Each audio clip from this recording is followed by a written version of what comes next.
Bienvenue au nouvel épisode du Grand Saut. On est avec William Saint-Hilaire, un coach en performance pour équipe spécialisé dans les high-ticket sales, mais il va faire n'importe quelle équipe en fait de vente, les monter de A à Z, les faire exploser. Reste avec moi jusqu'à la fin parce que ce podcast-là, il apporte littéralement de la valeur que tu peux appliquer demain matin dans ta business de vente.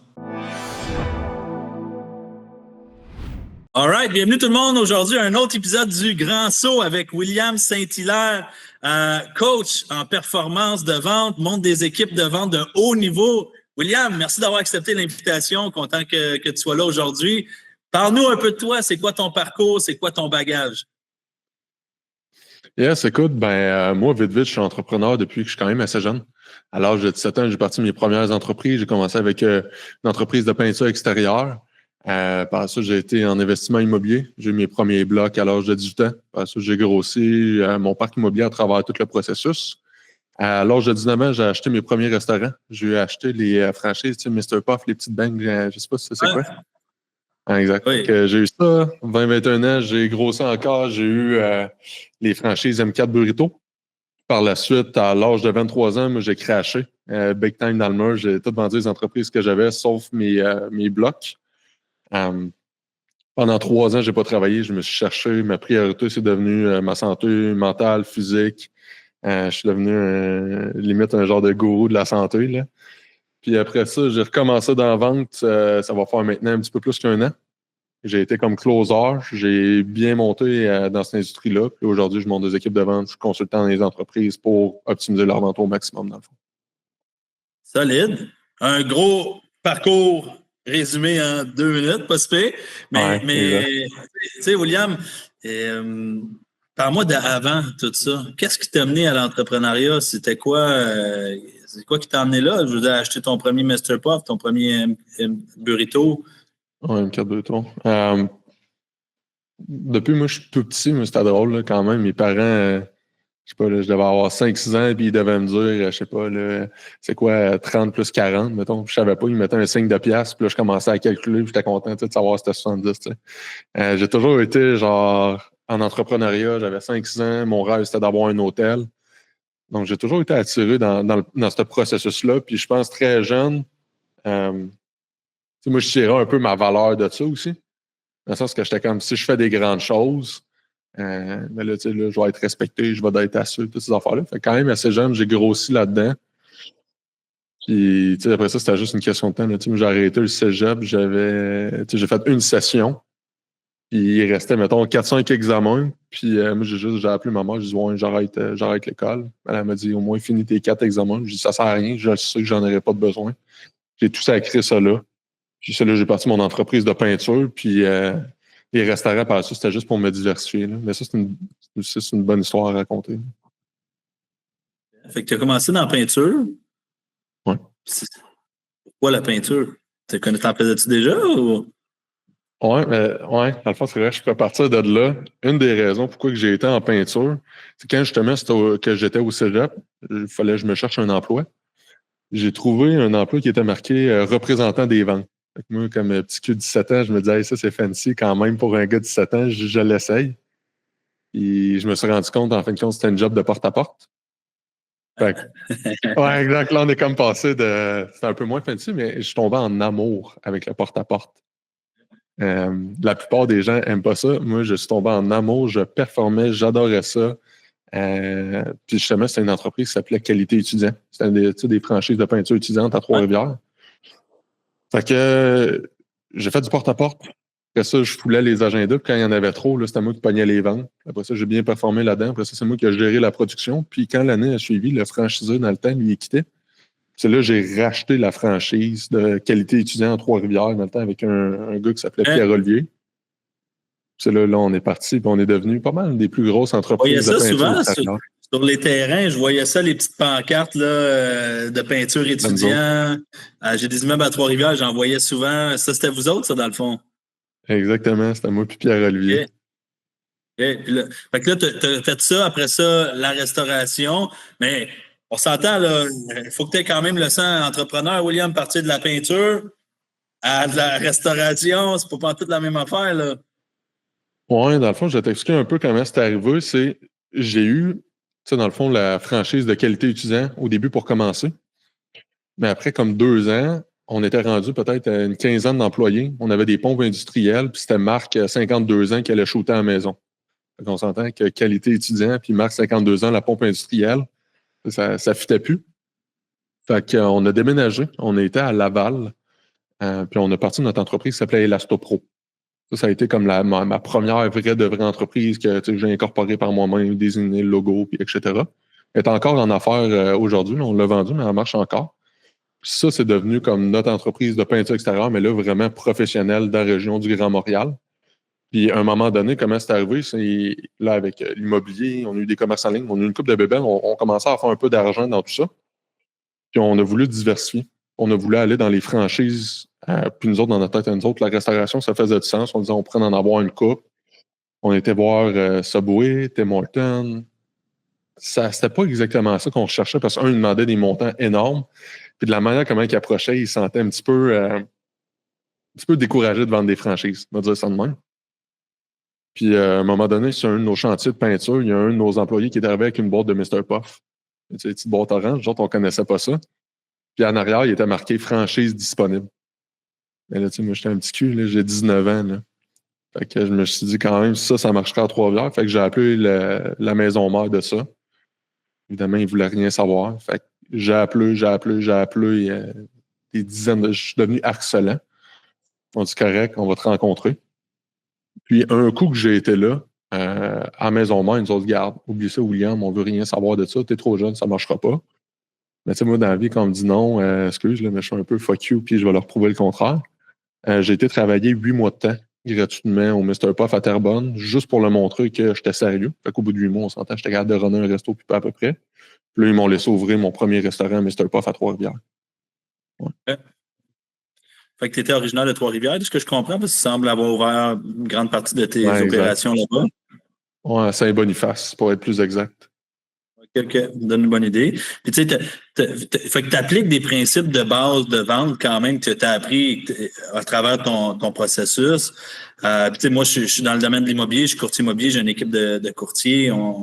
Il y a quand même des principes de base qui sont cruciaux dans la vente pour qu'une entreprise fonctionne. Qu'est-ce que tu dirais de la vente? C'est-tu quelque chose qui est important dans une entreprise? 100%. Comment que je considère, on va dire, il y a 3 volets. Donc, tu vas avoir le marketing, tu vas avoir les ventes, puis tu vas finir avec les opérations. Donc, habituellement, quand tu veux partir une entreprise, tu as bien beau avoir les meilleures ventes. Si tu n'as pas de lead, tu n'as pas de prospect, mais tu as bien beau avoir les meilleures ventes, ça ne fait rien. Donc, habituellement, on veut se concentrer, puis ça crée une loupe, là. Habituellement, on veut se concentrer sur le marketing en début.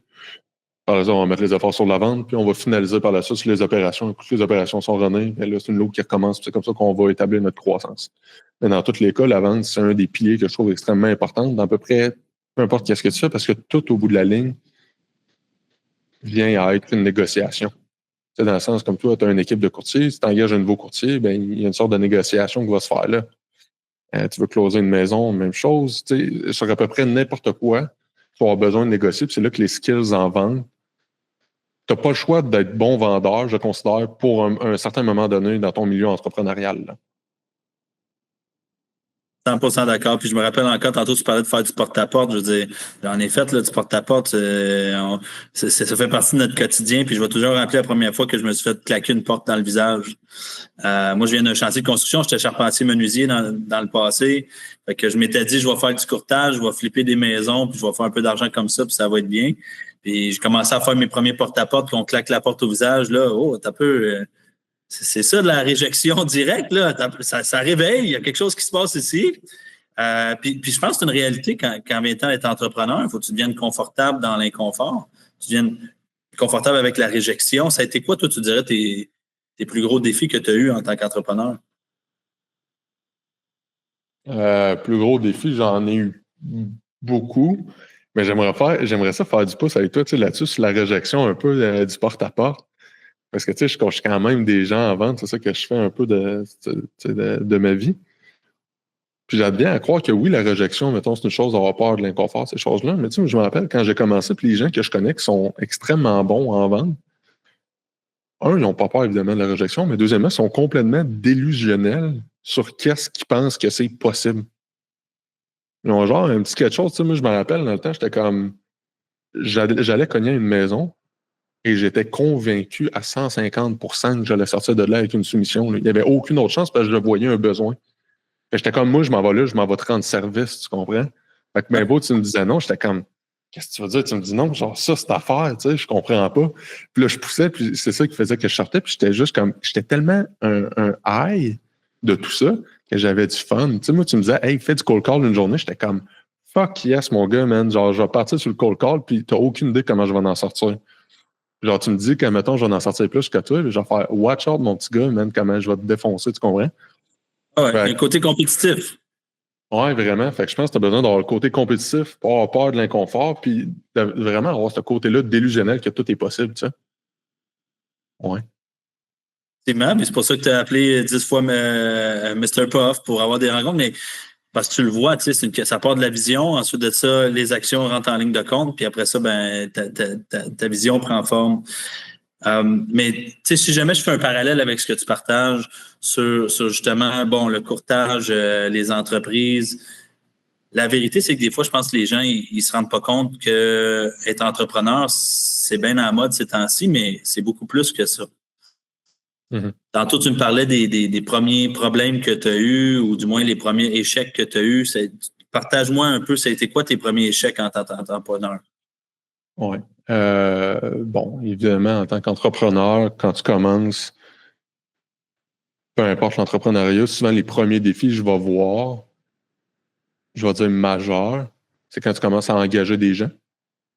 Que là, au début, c'est pas trop, tu n'as pas vraiment de SOP, tu n'as pas de procédure pour engager les gens.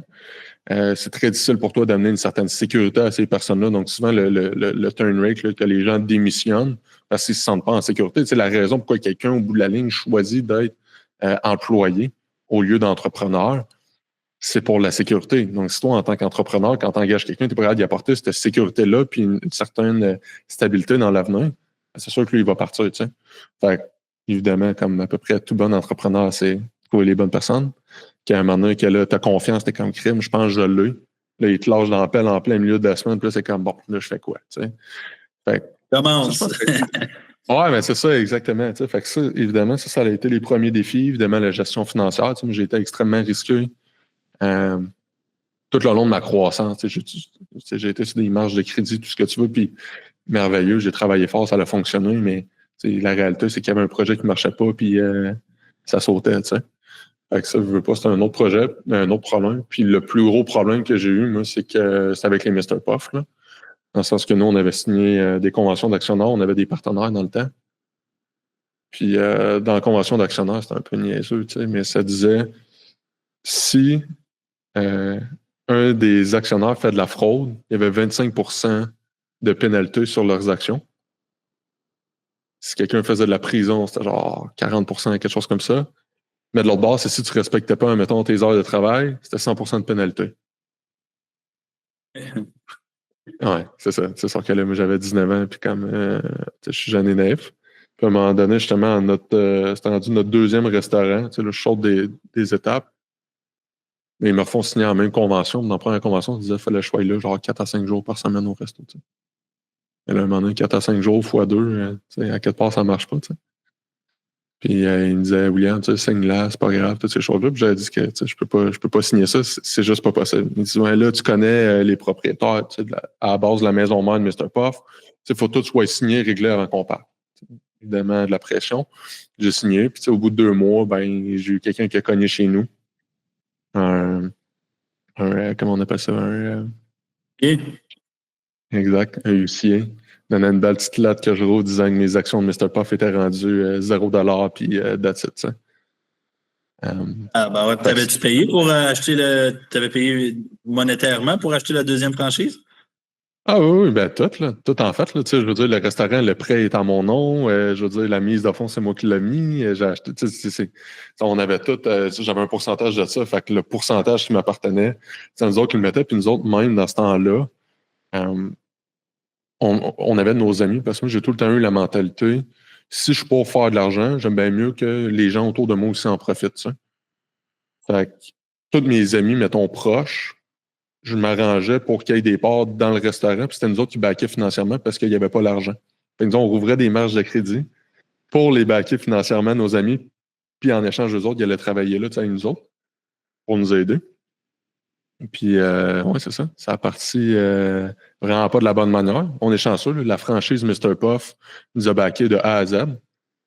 Mais la réalité, c'est que, tu sais, moi, j'ai craché, puis pas à peu près, là. Tu sais, genre, tout mon argent, toute ma liquidité. Le jeune, là, j'ai 23 ans, là, j'avais 100 quelques mille de mis là-dedans, tu sais. Puis là, c'était tout bloqué, tu sais. Du jour au lendemain, tu te réveilles, paf, il n'y a plus rien. Ouais, c'est genre, là, C'est là que tu as crashé, là, de ce que je comprends. ouais, un petit peu par après, dans le fond. Là, il y a ça qui s'est passé. Là, évidemment, j'ai jamais appelé un avocat de ma vie, tu sais. Fait que là, faut que je trouve de quoi, tu sais. Fait que là, j'appelle un avocat, je sais pas trop comment ça marche. J'explique un peu la situation, il nous dit qu'il va nous représenter. Mais là, en même temps, il nous explique la situation que ça peut prendre entre 12 à 24 mois. Ça va coûter, tu sais, au moins 100 quelques mille en avocat. On sait pas. Tu devrais gagner, là, ça n'a pas de sens. Mais en même temps, ils peuvent se faire étaler ça bien longtemps. On ne sait pas, puis moi, pendant ce temps-là, toutes mes liquidités sont prises. T'sais. Fait que c'est quand même, Ouais, c'était du sport à régler. Là. Ouais, ça s'est fini finalement? Ben, c'est ça, la franchise nous a backé. On a eu un montant, pas qu'est-ce que ça valait, mais on a eu un montant, puis un des actionnaires qui s'appelait Tom Buntis, là, c'est lui qui a parti les Allo Mon Coco. Vraiment un bon Jack. Puis un moment donné, il m'a appelé, on avait mangé ensemble, puis il m'a juste dit, tu sais, William, surtout à votre âge, un moment donné, des fois, ça vaut la peine de tourner à la page, puis de repartir prenez votre chèque, c'est pas l'idéal, mais tournez à la page, repartez, vous avez le couteau dans les dents. Si vous avez fait tout cet argent-là en 3 ans sans toute votre expérience, avec toute l'expérience que tu es rendu aujourd'hui, tu vas leur faire, ce sera pas long. Je comprends que c'est beaucoup d'argent. Un moment donné, tu tournes la page, pas d'autre chose, puis on a bien fait de faire ça. Puis tout de suite après, on avait un autre entrepreneur qui nous avait approché, en gros. Puis c'était pour ouvrir d'autres restaurants, là, des IW, puis plein d'autres affaires. Là. Je me rappelle, j'étais au téléphone avec lui, puis mon associé. Puis là, les autres, ils parlaient là, des plans d'ouvrir 7, 8, 10 restaurants, tous les 2 ans. J'étais chez un de mes bons amis, puis j'ai shut down. Puis j'ai coupé tout le monde, j'ai fait excuse. J'ai dit, moi, c'est fini. Puis ils m'ont dit, de quoi tu parles? J'ai dit, moi, l'entrepreneuriat, pour au moins un petit bout, c'est done. Je prends une pause. Shut down. Hey, là, mon associé, il me textait tout de suite, genre, qu'est-ce que tu fais? Pourquoi tu fais ça? Tombé Tu en me bas de crises leur dans la chaise. Ouais. Mais moi, j'étais comme, c'est comme ça s'est décidé, bang, il y a un claquement de doigts que là, bang, c'est fini, là. Ouais. Ça a été combien de temps comme ça? On va dire sur le banc de pause.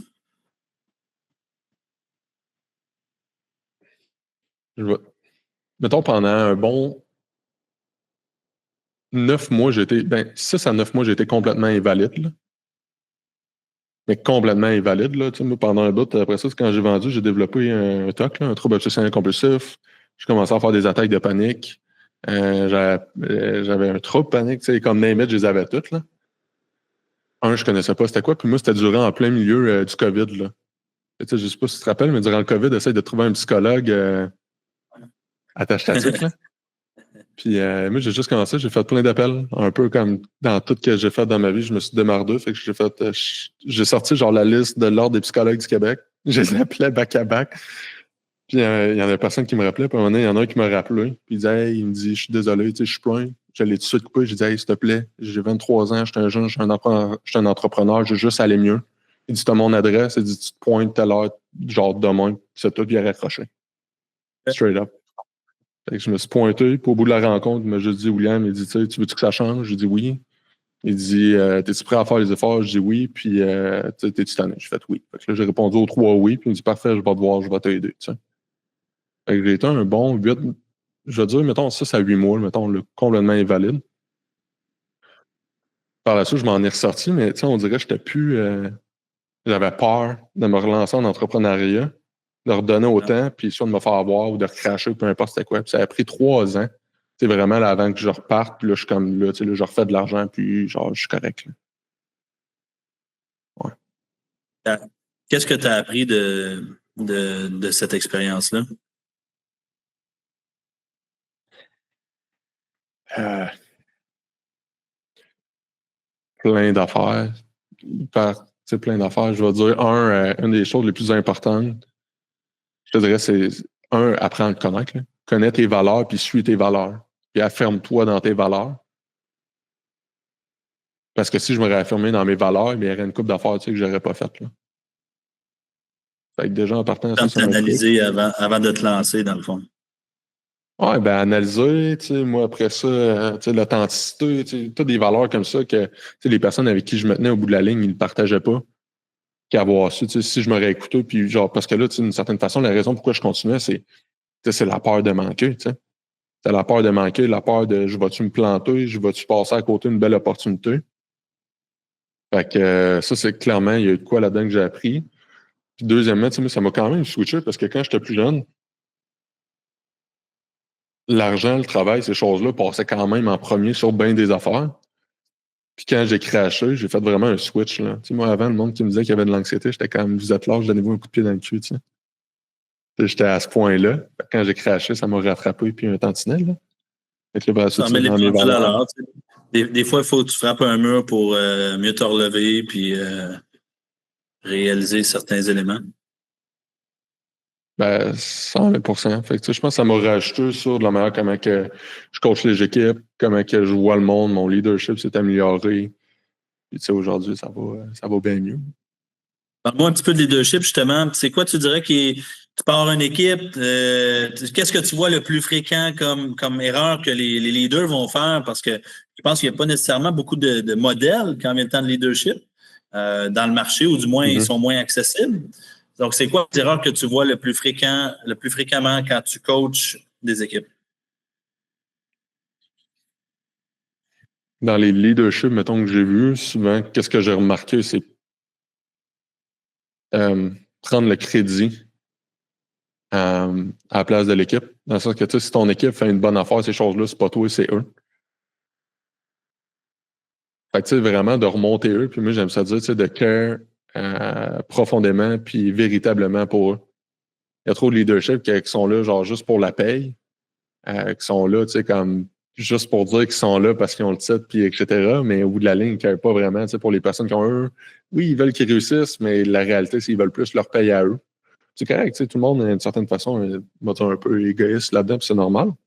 Mais ouais, je te dirais, care profondément, mettons, pour les gens de ton équipe, être là pour eux, faire le travail. Il y a trop de personnes à un moment donné que je vois, son sales manager, et ils ne prennent plus, mettons, d'appel de vente. Zéro. Évidemment, c'est pas ça ta job, mais tu n'as pas le choix. Moi, je considère d'en prendre une fois de temps en temps pour garder le pouls, tu sais.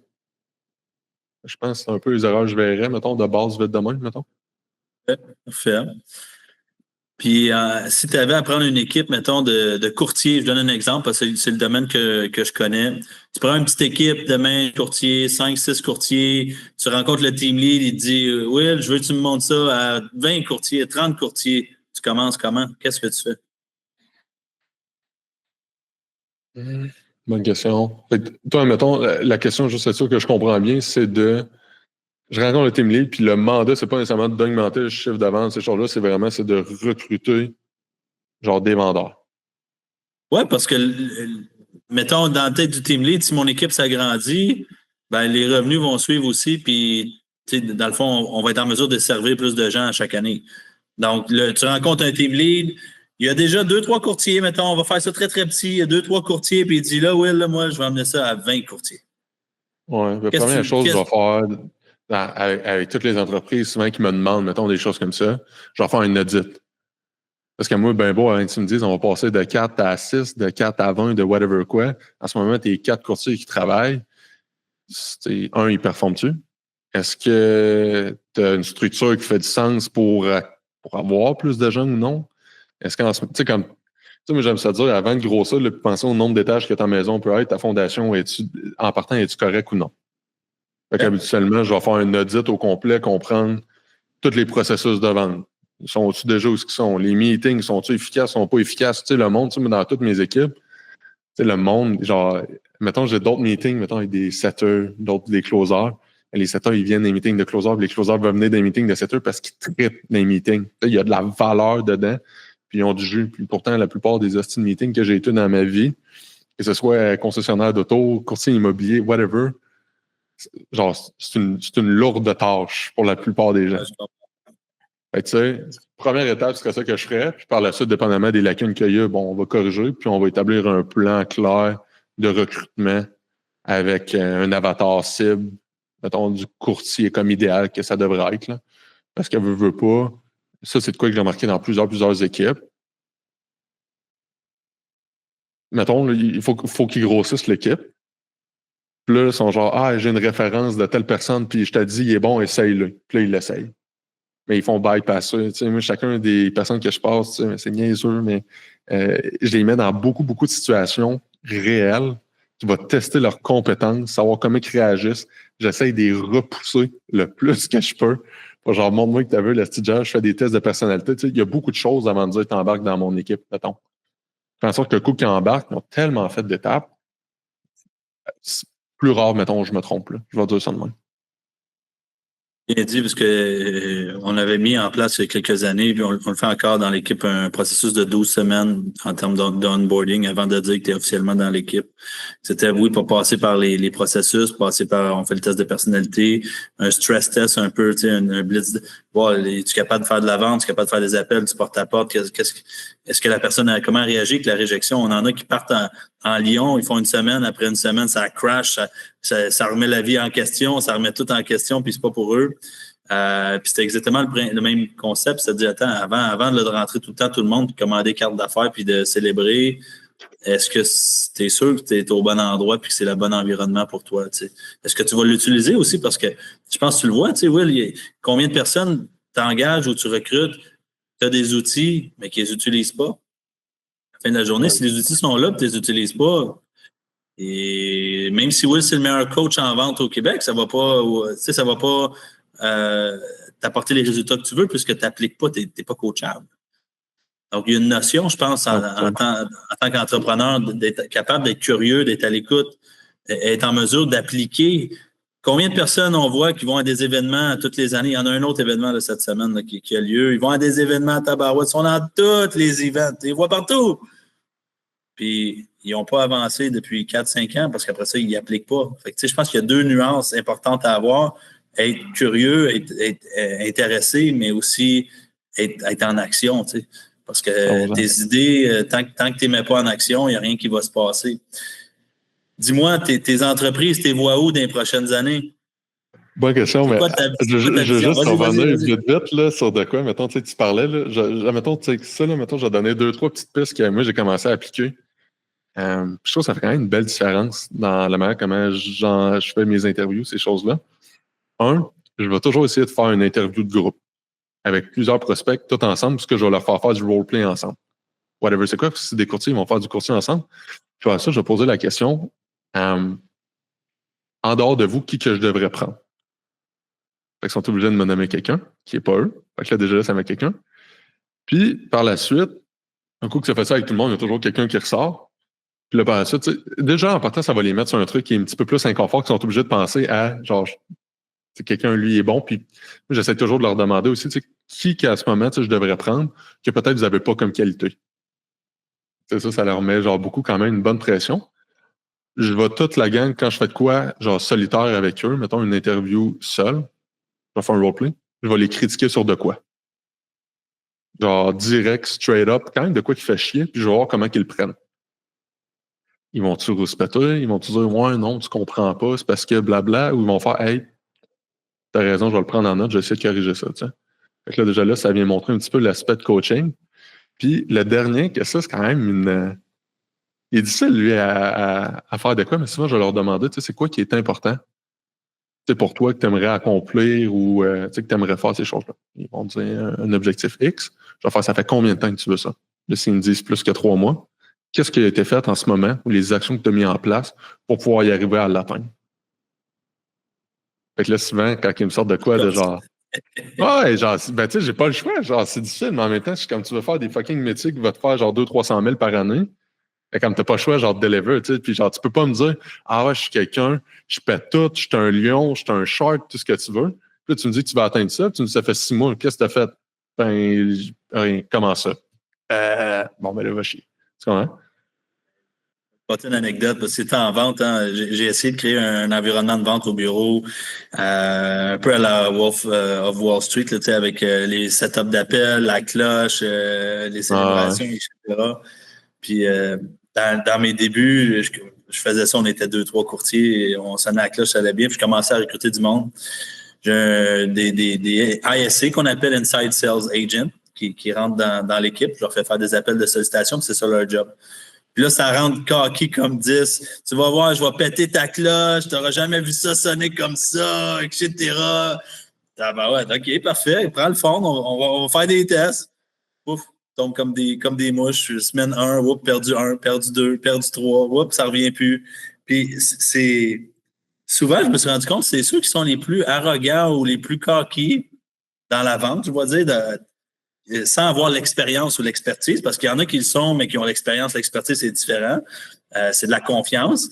Mais ceux qui rentrent et qui n'ont aucune expérience, aucune expertise, c'est eux autres qui flanchent les premiers. C'est comme s'ils se cachaient derrière leur manque de confiance. Ils essayaient de pousser un sentiment différent. Mais je le vois quand ça rentre dans le bureau, puis ça commence. Tu vas voir, moi, je vais briser tous les records, je vais être le numéro 1 du bureau. La semaine prochaine, bon, ça y est, je vais réinventer la roue. c'est un ou l'autre. Honnêtement, là, moi, de qu'est-ce que j'ai remarqué à date, c'est soit genre qui passe, c'est superstar, mais c'est 1 sur fucking 15, 20. Sinon, tout le reste, ça tombe comme des mouches. Puis genre, c'est un classique là, maintenant dans nos équipes. Tu sais, quand ça, les vieux de la vieille qui sont là, il y en a un qui rentre un nouveau. Je lui dis, man, je suis craqué, que j'aime ça être ça, je me trouve tellement chanceux, j'ai de la gratitude, je vais tout exposer. Je suis comme, bon, dans 2 semaines et plus. Genre, officiel.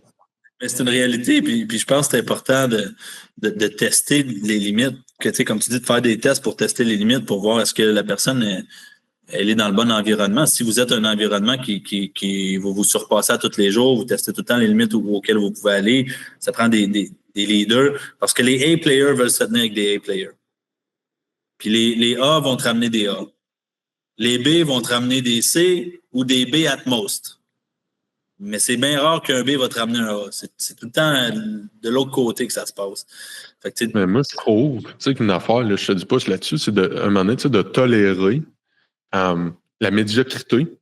C'est une des choses qui coûte le plus cher. Moi, je m'en crisse, j'aime mieux être dans marde. À la limite, je vais aller prendre des appels moi-même s'il faut.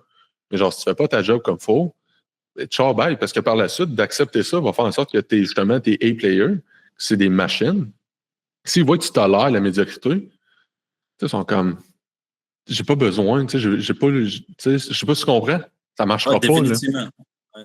Ça les tue, ça tue leur flamme complètement. Puis j'avais eu ce dilemme-là il y a quelques années où je tolérais. Parce que en tant qu'entrepreneur, je pense que tu passes à travers des phases. Tu as comme des plateaux, puis tu passes à travers des phases. Ou du moins, moi, j'ai passé à travers ça où là, j'étais comme, bon, d'un début, j'ai été trop strict, trop ferme. Je vais essayer d'être un peu plus malléable. Oups, là, je suis trop malléable. Je vais essayer d'être passif-agressif. Puis là, tu cherches un peu la bonne approche pour ton modèle, parce que tous les modèles sont différents. Puis, courtier, moi, je gère des travailleurs autonomes. C'est pas la même chose que de gérer des employés. Là. C'est une bébite différente. C'est une façon de procéder qui est vraiment différente. Puis, j'ai perdu parce que je t'ai rendu trop malléable, trop soft dans mon approche. Ben, j'ai perdu des A-players qui sont partis puis qui ont dit, ben là, c'est ça le modèle à cette heure qu'on t'a l'air n'importe qui a un pouls puis qui a des jambes, ça marchera pas, là, tu sais. Fait que de s'ajuster comme ça. Ah, 100%, parce que, tu sais, moi, dans mes équipes, la plupart des équipes que je coach, tu sais, moi, c'est des closers, tu sais, des high-ticket closers. Fait que, tu sais, c'est des choses, des coaching, consultants, formations, name it, qui vont vendre à 5 000, 10 000. Ouais, exact, en montant. Fait que, tu sais, c'est du monde quand même qui font des gros salaires habituellement, ceux qui performent bien, là, tu sais, ils font beaucoup d'argent quand même. Fait que c'est sûr qu'ils ne veulent pas tolérer quelqu'un qui arrive random, qui fait un peu n'importe quoi. Tu sais, eux autres, ce travail-là, c'est sérieux. Là. Ils sont là dans un aspect de haut niveau, un peu comme un sportif. Comme, tu sais, ils font attention à comment ils mangent. Ils font attention aux heures qu'ils se lèvent, toutes ces choses-là, parce que c'est comme, ils sont conscients que la vente, c'est de l'énergie. C'est un transfert d'énergie, puis la vente, à un moment donné, c'est un miroir de comment toi, tu te vois, des croyances que tu as, des perceptions que tu as. Fait en sorte que, tu sais, si tu tolères ça, ben, c'est sûr que tu vas avoir des prospects. Tu sais, c'est comme ils veulent pas ça. Fait que souvent, on essaye de faire un tri là-dedans. Puis il y a beaucoup de gens, ça, qui s'en rendent pas compte. Tu sais, aussi, tu sais, ils vont manquer de je vais poursuivre là-dessus, mais de congruence. Dans le sens, ils vont vouloir être, mettons, high ticket closer, fait que vendre des formations à 5-10 000 en montant. Ils n'en ont jamais acheté. Un. Deux jours par la suite, tu leur demanderais de faire ça, ils vont faire ouais, il va falloir que j'y pense. Mais là, la réalité, c'est que tu ne peux pas demander à un prospect d'aller dropper 5, 10 000, 15 000, peu importe c'est quoi le montant, quand toi, tu es prêt de le faire pour toi-même, tu sais. Fait que ça, il y a un gros truc en ce moment de concept que je me rends compte qui affecte énormément les vendeurs, c'est la congruence sur comment toi tu te perçois, comment toi tu prends les décisions et qu'est-ce que tu demandes aux clients de faire comme décision. Tu ne peux pas demander à quelqu'un de close on the spot si toi tu ne prends jamais ces décisions-là, tu es prêt de prendre ces décisions-là. Ça ne marchera pas. Impossible. 100% d'accord avec toi. Je pense que ça fait partie du mindset du vendeur, point final. Tu sais, William, je pense que tout ce qui est coaching, formation, tu te spécialises dans la vente de ce genre de produits. C'est en grande croissance depuis les dernières années. Je pense qu'il y a je me tourne la tête, il y a des coachs dans tous les domaines. Là. Il y a des coachs de coachs. Là, on est rendu dans ce volet-là. Pour un entrepreneur qui veut se différencier dans un marché en haute concurrence, un peu comme le coaching ou autre, qu'est-ce que tu aurais à lui recommander? Mais clairement, moi, je pense dans les prochaines années, déjà là, moi, je commence à me faire approcher par des compagnies qui sont plus, on va dire, traditionnelles. Mais pour monter une équipe de setters-closers à l'intérieur de leur business. Que je pense que dans les futures années, ça va être une grosse différenciation, mettons, genre pour pogner un edge sur tes compétiteurs. Je te donne un exemple, mettons les compagnies de toiture ou compagnies en rénovation, où est-ce que le bonhomme il doit partir avec son pick-up, faire 50 km, rentrer chez le client, le ci, le ça, mais qui n'ont pas vraiment de skills de vente. Il s'en va là, prend 2-3 photos, calcule le pied carré, il dit « Je te shoot ça par email, merci, bonsoir ». Mais de l'autre bord, qui va là, qui aurait le prix, mais qu'à la place de ça, il va séduire un appel comme ça avec le client, va poser des questions, comprendre le besoin du client, pourquoi, comme ça. Moi, je pense qu'en allant dans ces aspects-là, qui va demander une certaine structure de plus, tu vas augmenter le chiffre d'affaires drastiquement. Même affaire pour les courtiers immobiliers. Là, en ce moment,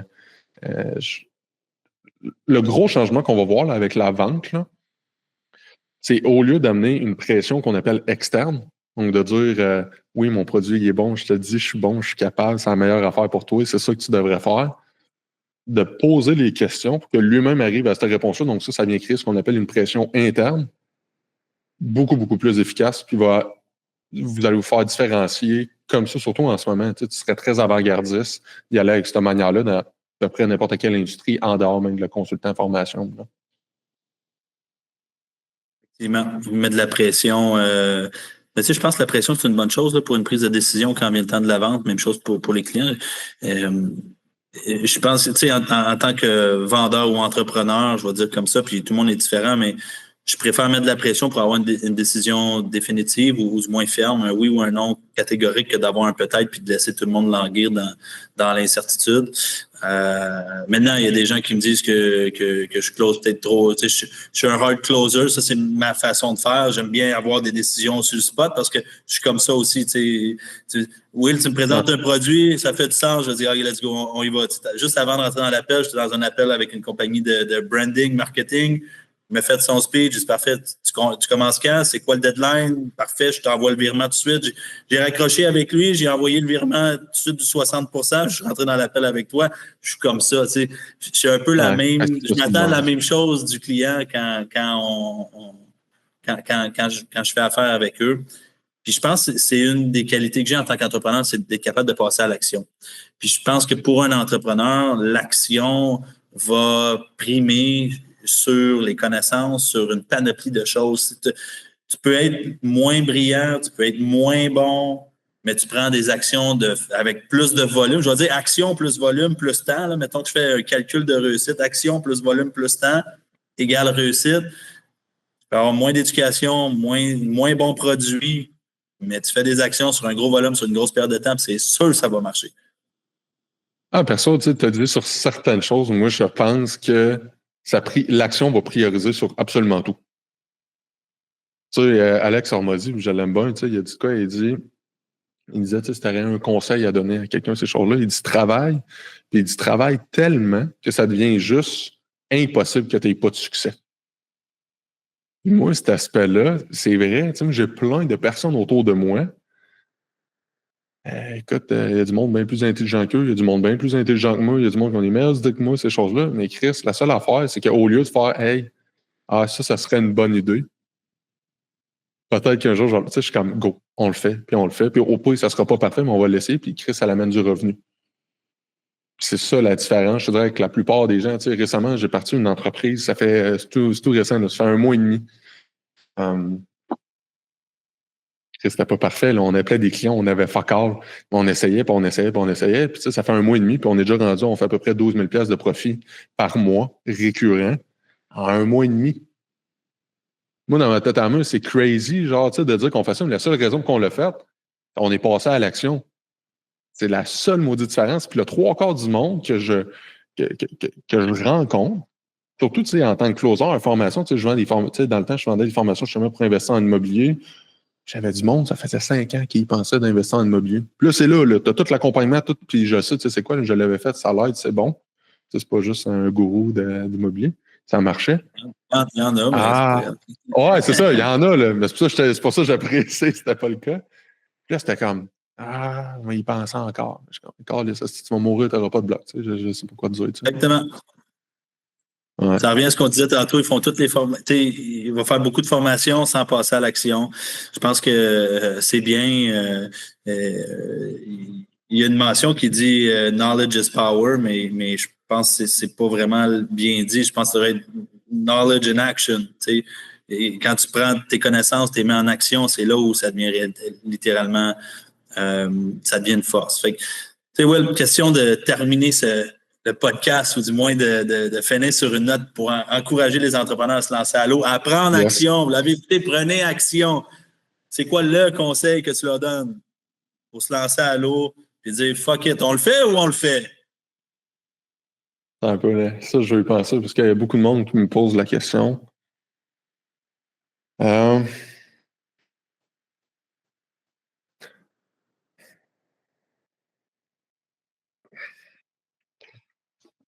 Comment je pourrais bien dire ça? Tu sais, moi, je pense que chacune des grosses décisions dans la vie que tu vas faire demande beaucoup de courage. Mais souvent, c'est ces décisions-là qui vont payer le plus. Puis souvent, le pire qui va arriver, c'est comme it is what it is. La vie va faire son chemin. Puis peu importe c'est quoi, tu vas apprendre de ça. Puis tu sais, pour l'instant, tu peux te dire c'est ça. Moi, à date, là, ça, je vais parler peut-être pour peut-être plus les jeunes. Mais il y a trop de jeunes en ce moment que je vois là, qui ont 18, 19, 20. Là. C'est genre l'année prochaine, il faudrait qu'ils roulent avec 2 Lamborghini, un jet privé et un yacht. Là. Mais la réalité, c'est juste, pour l'instant, c'est ça. Puis genre, essayez, tomber dans l'action, faites genre juste un petit pas. Des fois, c'est pas obligé de te voir tout de suite en haut de la montagne. C'est juste un petit pas, puis un autre petit pas, puis un autre petit pas. Puis les gens que je connais qui ont le plus d'argent, c'est un genre de 10-15 ans de fuckerie qu'un moment donné, c'est comme là, ils font 1 million et plus par année de profit. Mais ça fait 10 ans qu'ils font ça. Mais ça fait 10 ans qu'ils se spécialisent dans la même maudite affaire, à marteler le même maudit clou. Puis qu'à là, au bout de la ligne, ça devient payant. Puis ça, il y a de quoi que j'aimais bien. Il y a quelqu'un qui disait, tu peux littéralement choisir n'importe quoi que tu veux. Si tu le fais assez longtemps, avec assez de répétition, à un moment donné ou à un autre, tu vas faire de l'argent avec ça. Je suis quand même d'accord avec ça. Fait que, trouvez de quoi que vous aimez, passez à l'action, puis faites-en une manière que ça devient juste, ça ferait juste pas de sens que vous n'ayez pas de succès. T'sais. Tellement bien dit. Je pense qu'on oublie ce volet-là. C'est de faire la même affaire pendant longtemps. C'est là que ça apporte des résultats.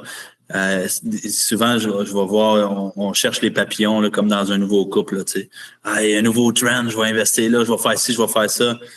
Mais la réalité des choses, c'est qu'à chaque fois que tu tasses ton attention de place, le ramener, tu repars à zéro. J'avais fait un exercice dans un de mes exercices de coaching que je me faisais coacher.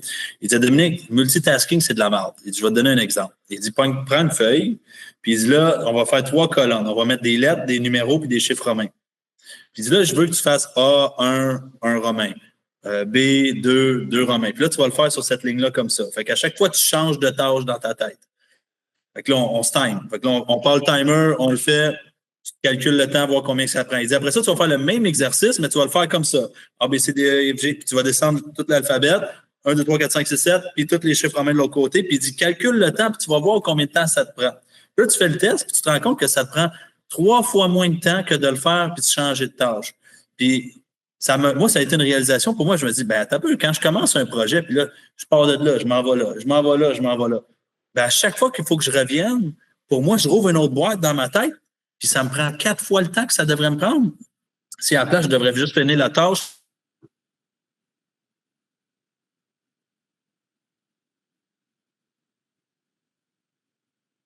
Je la prends, c'est ça le projet. Puis j'ai dit, c'est bon.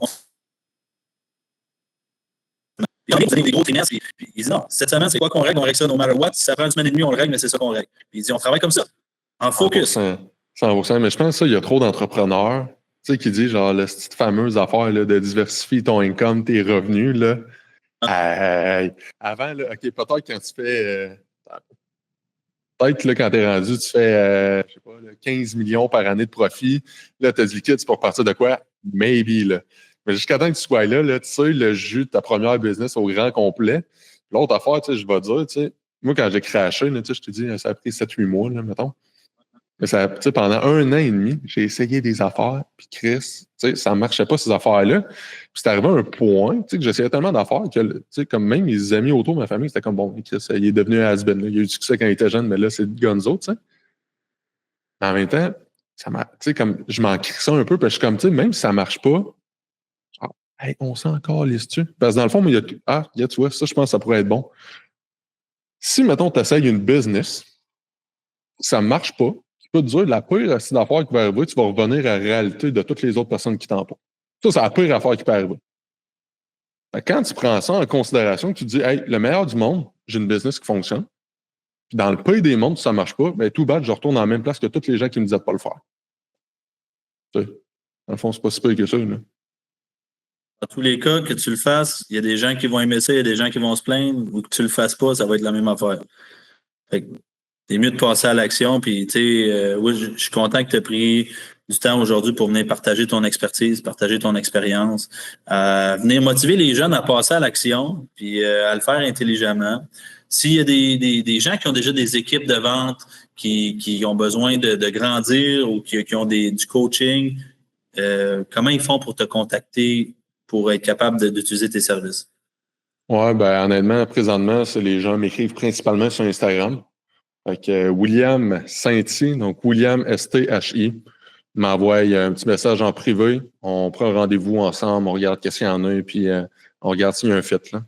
Puis s'il y a un fit, ben, merveilleux, là, on va tout l'exploser. J'adore ça. Will, merci d'avoir pris le temps de nous donner ça aujourd'hui. Puis on se fait un prochain podcast éventuellement. Certain, merci Dominique.